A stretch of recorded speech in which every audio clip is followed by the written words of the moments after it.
Memórias de um Suicida, terceira parte, capítulo 2, Vinde a mim.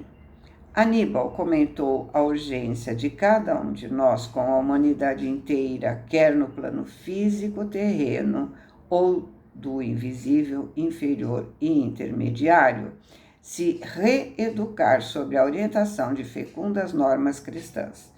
Afirmou em análise sucinta, contrariando ideias que muitos de nós abrigavam, não existir misticismo supersticioso, nem fatos miraculosos e anormais na epopeia magnífica do cristianismo, epopeia que não se limitava do presépio de Belém ao drama do Calvário, mas que se estendia das esferas de luz às sombras da terra. Perenemente, em lances patéticos, positivos, sublimes, a que só a cegueira da ignorância deixa de apreciar devidamente. Ao contrário disso, o cristianismo, doutrina universal, cuja origem se fixa nas próprias leis sempiternas, possuía bases práticas por excelência, trazendo por finalidade a recuperação moral do homem para si mesmo e a sociedade em que for chamado a viver na sua longa trilha evolutiva, com vistas ao engrandecimento da humanidade perante as leis sábias do Criador. Lembrou que os homens terrenos projetavam sombras sobre os ensinamentos do Mestre Excelso, envolvendo-os em complexos calamitosos por empanar o brilho de sua essência primitiva com inovações e enfeites próprios da inferioridade pessoal de cada um. Desse modo, desfigurando a verdade de que os mesmos ensinamentos são o expoente máximo, assegurou com veemência impressionante, da qual não julgaríamos capaz um adolescente, que só os magnos e altruísticos conhecimentos das doutrinas educativas expostas pelo excelso catedrático Jesus de Nazaré permitiriam a nós, como a humanidade, oportunidade à reabilitação imprescindível, nos preparando para a aquisição de uma nova e elevada moral, para a sanidade de ações capazes de levarem a alvorecer em nossos míseros corações horizontes vastíssimos de ressurgimento pessoal e coletivo, de progresso legítimo, na escala de ascensão para a vida abundante da imortalidade. Que doutores, sábios, gênios que fôssemos, de nada nos aproveitariam tão brilhantes cabedais se continuássemos ignorantes nas normas da moral do Cristo de Deus, em cuja aplicação reside a glória da felicidade eterna, uma vez que sabedoria sem amor, sem fraternidade, tem suas glórias artificiais, apenas no seio das sociedades terrenas. Em seguida, participou que sua primeira aula consistiria na apresentação de sua personalidade a nós, seus discípulos, que seria necessário que o conhecêssemos intimamente, a fim de que seus exemplos nos estimulassem na senda espinhosa em que seríamos chamados a solver vultuosos débitos, porque será sempre de boa pedagogia que o mentor apresente seus próprios exemplos aos alunos a quem inicie, e também para que aprendêssemos a amá-lo, a confiar nele, nos tornando seus amigos, considerando-o bastante digno de ser ouvido e acatado, que pudéssemos, em primeira análise, observar nele próprio os efeitos incorruptíveis de um caráter reedificado pelo amor do bom pastor, redimido através de preceitos que, por nossa vez, deveríamos conhecer para nos reerguermos da sombra da impiedade em que nos apoiávamos, pois a verdade era que desconhecíamos totalmente o cristianismo legado pelo Mestre Nazareno. Não éramos cristãos, senão adversários de Cristo, ovelhas rebeladas que, na verdade, não conheciam o seu pastor. Então, o jovem Aníbal nos contou sua vida, não apenas a última existência testemunhada em terras da Itália durante os infelizes dias da Idade Média, mas as várias migrações terrenas no giro evolutivo que lhe foi próprio, seus deslizes como espírito em marcha, que também é as lutas pela redenção, frente aos sacrifícios e às lágrimas das reparações, os impulsos para o bem, os incansáveis trabalhos que lhe trouxeram os méritos nas inspirações do verdadeiro arrependimento pelo tempo perdido. Trabalhos sempre crescentes, cada vez mais árduos. Assim também os aprendizados realizados durante a erraticidade, tarefas e missões pelo plano astral, como no material, a fim de provar a eficiência dos seus progressos adquiridos. Seu devotamento a Jesus de Nazareno, a quem se ligou pelas ardências de uma paixão que nada mais poderia ensobriar ou esfriar. No entanto, era com assombro que ouvíamos as palavras de Aníbal, traduzidas em imagens e cenas, a se refletirem na tela miraculosa que ficava junto dele. Assim foi que, enquanto falava, a realidade de suas transmigrações terrenas espirituais se reproduziam ali com tanta verídica nitidez que nos julgaríamos seus compartícipes através das idades ressuscitadas dos arquivos secretos dos seus pensamentos, pois alta sugestão sobre nós exercida dominava nossas faculdades, ligando-as à vontade do mentor e dos seus pares ali presentes, nos levando a esquecer de que não passávamos de meros alunos que recebiam a introdução à primeira aula. Positivamente mais real, mais completo e sugestivo do que o cinema dos dias atuais, mais convincentes que as cenas teatrais que tanto absorvem e arrebatam o observador, porque era a vida em si mesma, natural, humana, realmente vivida. O retrospecto do pensamento de Aníbal foi passando gradativamente pela tela, enquanto nem mesmo desta nos lembrávamos, pois não a distinguíamos, senão os fatos empolgantes, que se copiariam em nossas mentes como estímulos para futuras tentativas. Quando cessou o dramático desfile, o belo instrutor adolescente surgia ao nosso entendimento como um ser amado de quem nunca mais nos desejaríamos afastar. Foi, por assim dizer, um consórcio de nossas almas com a sua, o que se verificou através das exposições feitas, porque a mais viva atração afetiva nos atraía para ele, correspondendo assim os nossos sentimentos aos seus nobres e fraternos desejos. Embora observando nossa confusão, foi o fato nos surpreendia para a explicação do qual não trouxemos conhecimentos suficientes no acervo dos cabedais intelectuais até então adquiridos. Ele ainda falou, surpreendendo em seguida os trabalhos por aquele dia. As cenas a que acabaram de assistir, deslizando sobre essa tela reprodutiva, que não é senão um espelho singular, desconhecido para vocês, onde deixei que se refletisse em minha própria alma, foram as minhas recordações, caríssimos discípulos, acordadas intactas, vivas, dos refolhos supremos da consciência. Todos os filhos do Altíssimo,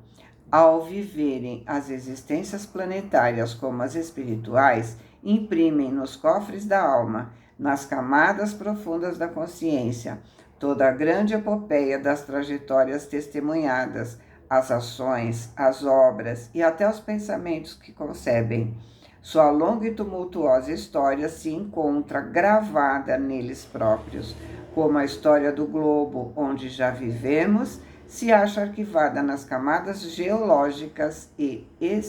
eternamente reproduzida, fotografada, também arquivada nas ondas luminosas do éter, através do infinito tempo.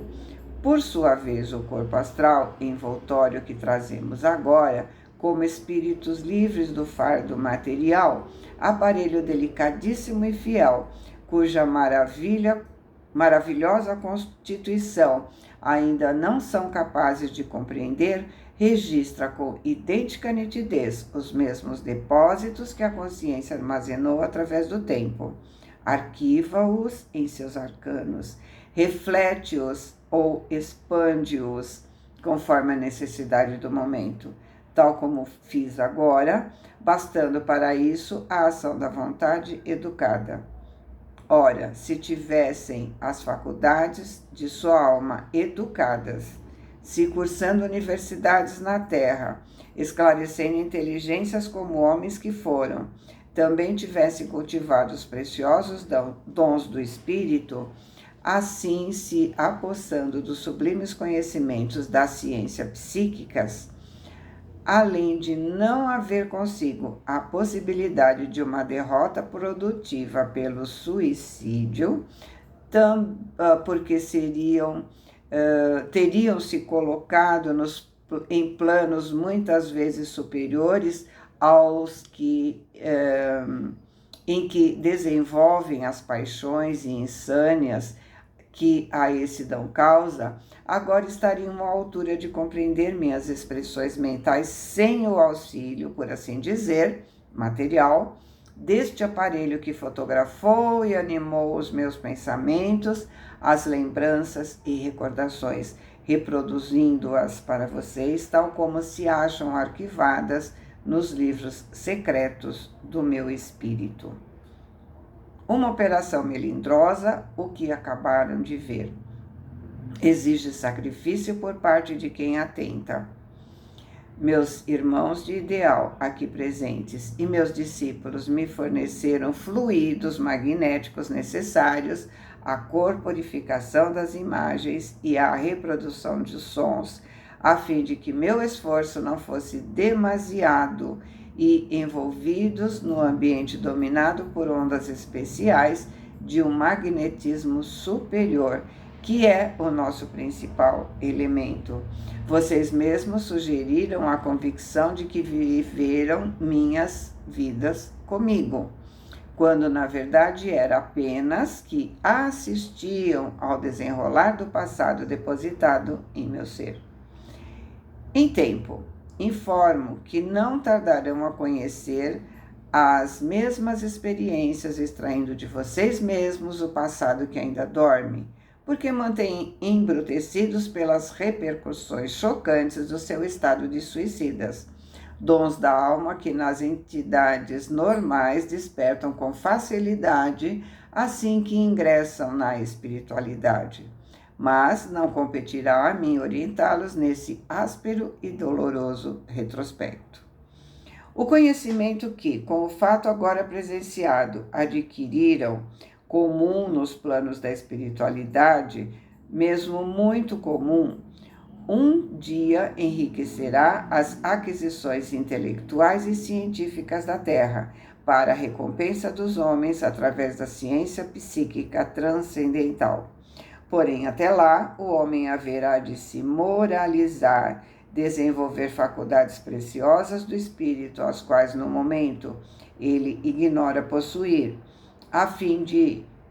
só então, se tornar digno de tão sublime aquisição, para que não venha a se servir de um dom de natureza divina como um instrumento de crimes e paixões subalternas, como tem acontecido com outros valores sagrados que até hoje receberam.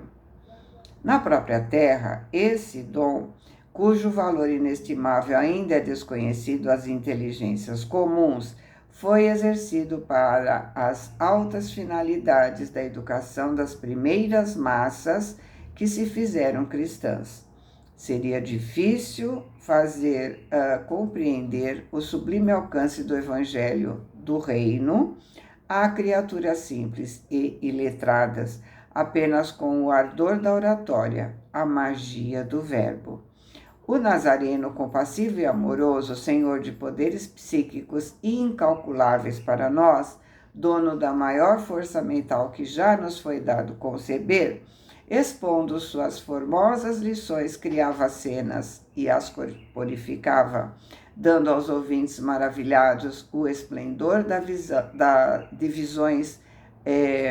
interiores, que o seu pensamento fecundo e poderoso não se cansava de distribuir. Porém, é certo que nem todos aqueles que o ouviam estariam à altura de compreendê-lo. Mesmo dentre os escolhidos para auxiliar o seu mistério redentor, houve quem não o compreendesse.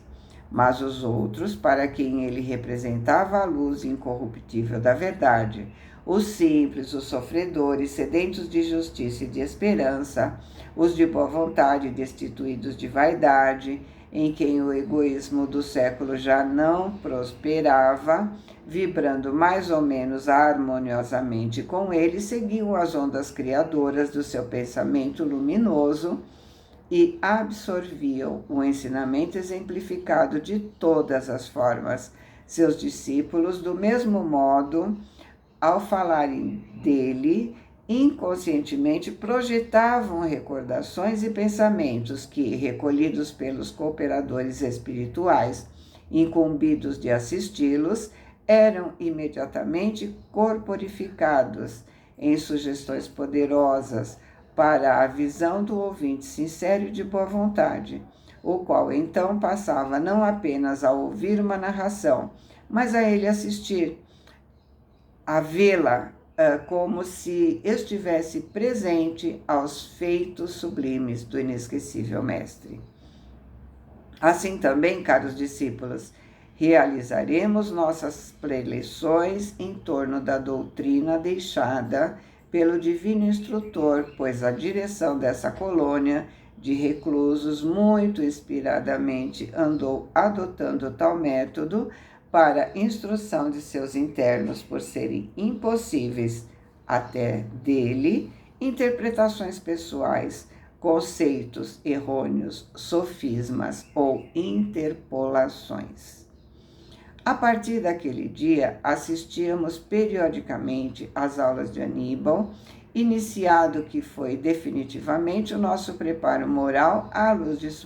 das superiores doutrinas, expostas pelo verbo inalterável do Divino Mestre.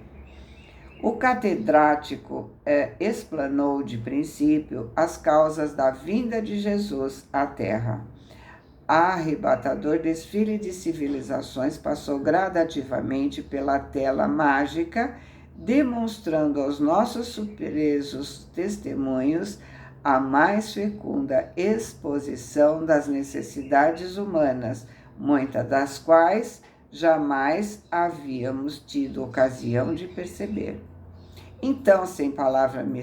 a palavra messiânica, como tão bem conceituava Aníbal de Silas, as sociedades terrenas nos pareceram um mundo sem a aquecedora luz de um globo solar, um coração vazio da força impulsionadora da esperança. O Mestre falava e suas narrativas, suas exposições magistrais, seus exemplos mais que convincentes, irresistíveis, e seu verbo entusiasta e ardente arrancavam do turbilhão poeirento dos séculos mortos, das idades desaparecidas e até dos momentos contemporâneos, imagens e cenas, motivos reais, exemplos coletivos ou individuais, que sob o calor magnífico da sua vontade superior, associada a seus pares, se humanizavam diante de nós, levando-nos a examiná-los e estudá-los sob o critério elucidativo das suas orientações. Então, um curso superior e atraente de filosofia e análise comparada foi iniciado por nós. E era empolgante, era belo e comovedor, com o nosso emérito instrutor ressuscitarmos do silêncio dos séculos a existência das sociedades que se foram, na sucessão das idades, seus costumes, suas quedas, seu heroísmo, suas vitórias. ao nosso entendimento se apresentou a vida da humanidade desde os primórdios, nos fornecendo o mais belo estudo que ousaríamos conceber, a mais fecunda elucidação que nossas mentes seriam capazes de abranger, porque a história magnífica do crescimento da sociedade que lutam sobre a crosta do planeta, de falanges que ali iniciaram o próprio desenvolvimento moral e mental, que nasceram e renasceram muitas vezes e depois se foram, atingindo ciclos melhores em outras moradas do universo, e assim dando lugar a outras falanges, a outras humanidades, suas irmãs, as quais por sua vez lutariam também, através dos renascimentos, trabalhando continuamente em busca do mesmo progresso, enamoradas do mesmo alvo, a perfeição. Entretanto, no percurso de tais exames, tantas eram as desgraças que descobriríamos para estudar, tantos os sofrimentos, aprementes situações e os problemas indefinidos, os desnorteantes complexos inventados pelo egoísmo, com suas múltiplas feições apaixonadas, tão grandes as lutas da humanidade ignorante da própria finalidade, que se tornou impossível permanecermos indiferentes como o observador frio que estuda apenas o cadáver. Fazendo parte dessa nossa sociedade, dessa humanidade desgraçada, ímpia e sofredora, que desconhece Deus por desprezar as paixões, éramos solitários com seus mesmos infortúnios, pois que também nós, e pesada angústia infiltrava-se pelos meandros do nosso espírito, despertando ânsia inexprimíveis, estádios mentais e alucinatórios inconcebíveis ao pensamento humano, como desejos sacrossantos de algo que nos liberasse das trevas abertas em que nos sentíamos tragados. Ao que, em certa aula, por um dia ameno e harmonioso em que palpitavam em nossos corações anseios vagos de esperanças, como promessas benditas que entornassem aleluia pelo nosso ser, Aníbal nos apresentou a figura inconfundível, a figura inesquecível do meigo Rabi da Galileia, através das lembranças reproduzidas na tela magnética com o colorido vivo e sedutor da realidade. Então, a epopeia augusta do cristianismo, desenvolvedora, humilde, de Belém, transformada em berço celeste, se desenvolveu magistralmente em estudos fecundos para o nosso entendimento, que só então começou a solitrar as palavras sacrossantas da redenção.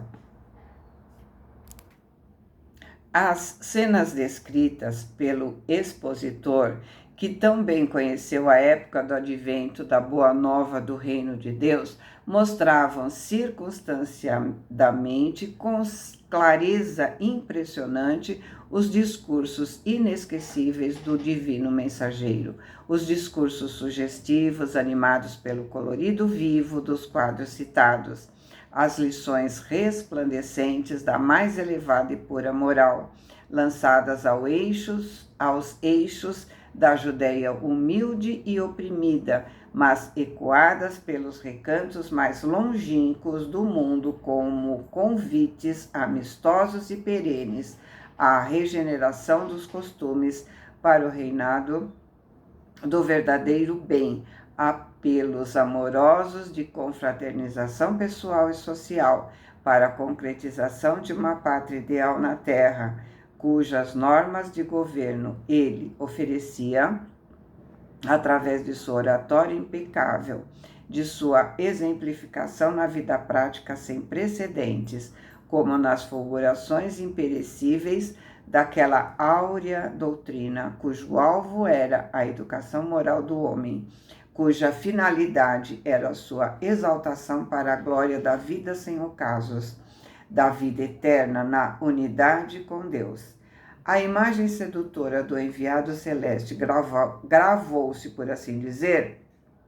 também em nossas mentes, em traços cativantes e indeléveis, tornando cada um de nossos corações sincero e namorado do cristianismo, predispostos a aquisições morais sob suas benéficas inspirações. Pois, enquanto Aníbal narrava fatos, lembrando passagens enternecedoras, enquanto sua palavra vibrava em ondas sonoras de comentários férteis, extraindo essências de ensinamentos capitais para nossa iluminação, víamos os cenários que serviam à ação magnificente do grande mestre, ao mesmo tempo que sua figura inconfundível dominava a expressão, exercendo o apostolado sublime. Tínhamos a impressão convincente de o estarmos ouvindo proferir o Sermão da Montanha, enquanto as aragens perfumosas que ondulavam docemente no cume da colina faziam esvoaçar o seu manto, desalinhando seus cabelos. De outra vez, era às margens do Tiberíades, era em Genezaré, pelas cidades da Judéia ou pelas aldeias pobres da Galileia, como se também o seguíssemos, fazendo parte daquela massa de povo, ávido de suas palavras consoladoras, de seus doces favores. E por toda a parte, em conversa com partidários, amigos ou discípulos, no templo explicando aos critérios da época as regras áureas da Boa Nova que trazia, ou curando, favorecendo, protegendo, consolando, exaltando, educando, ensinando, redimindo. Aníbal nos levava a ouvi-lo e aprender com ele mesmo os caminhos para a nossa urgente reabilitação. Porém, Aníbal o fazia pacientemente, tecendo comentários como o professor emérito zeloso da clareza das teses expostas para a boa compreensão dos alunos. Foi assim que fomos informados de que não apenas a terra recebeu as alvíceras da Boa Nova através da palavra de bondade e redenção, mas também o astral inferior foi visitado por sua presença, visto ele possuir poder bastante para se apresentar em qualquer lugar, tornando-se visível como lhe agradasse. E, uma vez que se tratava do local onde os infortúnios e as calamidades de ordem moral são incontestavelmente mais intensos e profundos que os do planeta, ali também comparecia, convertendo espíritos que havia séculos permaneciam nas trevas da ignorância ou no declive do ostracismo, tal como na terra convertia homens a todos, estendendo mão fraterna e redentora. Também nos dizia que o mundo terreno desconhece grande parte dos ensinamentos por ele trazidos, pois que muitos aspectos foram destruídos, verdadeiramente fantasiosos, da verdade divina por ele exposta, rejeitados que foram pela má-fé ou pela ignorância presunçosa dos homens, mas que, no entanto, soou o momento em que sua doutrina grandiosa seria devidamente levada para o conhecimento de todas as camadas sociais. Para isso, a terceira revelação de Deus aos homens já era fornecida à humanidade em nome do Redentor. E nós mesmos, que éramos espíritos, estávamos convidados a colaborar nesse empolgante movimento chefiado pelo Mestre, procurando falar com os homens a fim de lhes revelar todas essas coisas, porque a chamada terceira revelação não era mais do que um intercâmbio ostensivo, minucioso, de ideias entre os espíritos e a humanidade, subordinado aos ditames da ciência universal, como da moral excelente do próprio Cristo de Deus. Depois, ao findar o drama do Calvário, conhecemos as batalhas ardentes dos discípulos pela difusão do testamento regenerador do Mestre, o martírio dos humildes e abnegados cristãos, inspirados sempre pela força imanente da fé, e a reforma consequente dos indivíduos que se submetiam àqueles princípios regeneradores e educativos. Estudamos, analisamos e investigamos tudo quanto foi possível a nossa mentalidade suportar em torno da doutrina de Jesus Nazareno. Precisaríamos escrever muitos livros complexos, delicados, para que pudéssemos dar conta ao leitor da profundidade e extensão dessa incomparável doutrina, que tem origem no próprio pensamento divino e que, sendo a mesma lei normatizada pelo Criador de todas as coisas, um dia envolverá em suas imperecíveis fulgurações todos os setores das sociedades terrestres e espirituais. Nos sentíamos atraídos e arrebatados. Só então compreendemos a razão da súbita transformação daquela Maria de Magdala, tão sedutoramente apontada no Evangelho do Senhor, daquele Saulo de Tarso, vaso escolhido do Messias Celeste, e o que antes nos parecia mito, lendas imaginosas de orientais místicos, avultou-se em nosso entendimento como fato lógico e irresistível, que não poderia deixar de existir, tal como se deu as tradições narraram. Apresentado à nossa compreensão assim naturalmente, com singeleza, desataviado dos mistérios com que os homens teimam em ofuscar a sua grandeza, o enviado celeste se impôs à nossa convicção realmente como o mestre por excelência, o guia incomparável, denotado ao superior ideal das regenerações humanas, através do amor, da justiça, do trabalho.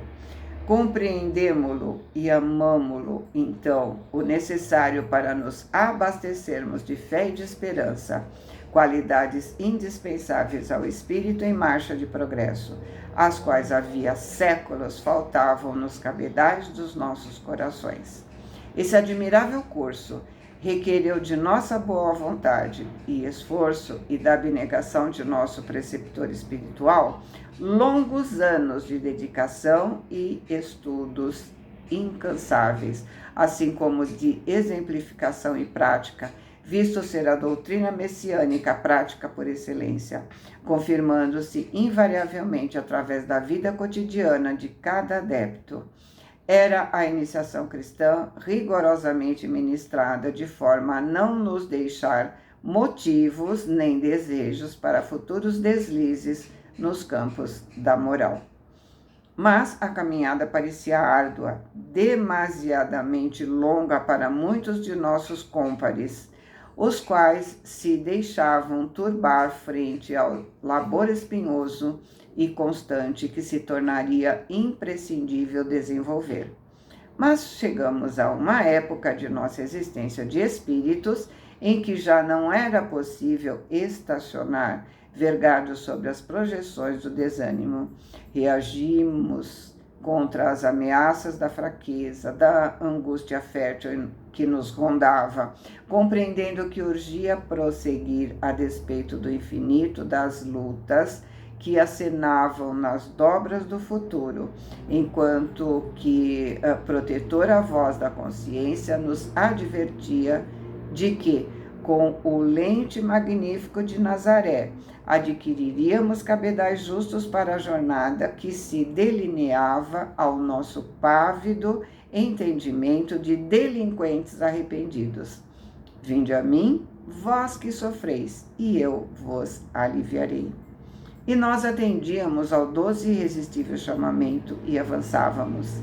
E seguíamos. Jesus Cristo, divino Redentor das almas frágeis e rebeladas, cumpria a promessa, atraía-nos com seus ensinamentos sublimes, tomava-nos para seu redil e nos convencia a perseverar em seus conselhos, provando todos os dias, através da transformação miraculosa que em nosso ser se operava, o caridoso interesse em nos desviar da desgraça para encaminhar-nos à redenção.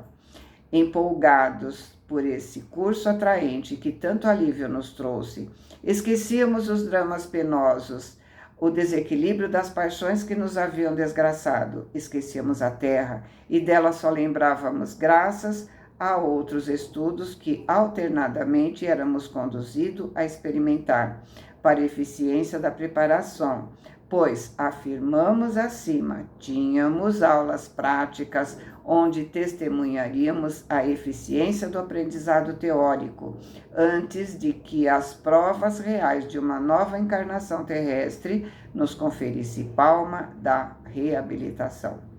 Não raramente recebíamos a visita durante as arrebatadoras aulas que palidamente esboçávamos de outros antigos mestres de iniciação, os quais, apresentados pelo nosso catedrático, explanavam conceitos e apreciações em torno das doutrinas e normas cristãs, com uma ardência empolgante e sublime. Então, obtínhamos novos motivos para instrução, nunca menos belos nem menos agradáveis do que os que diariamente nos eram expostos.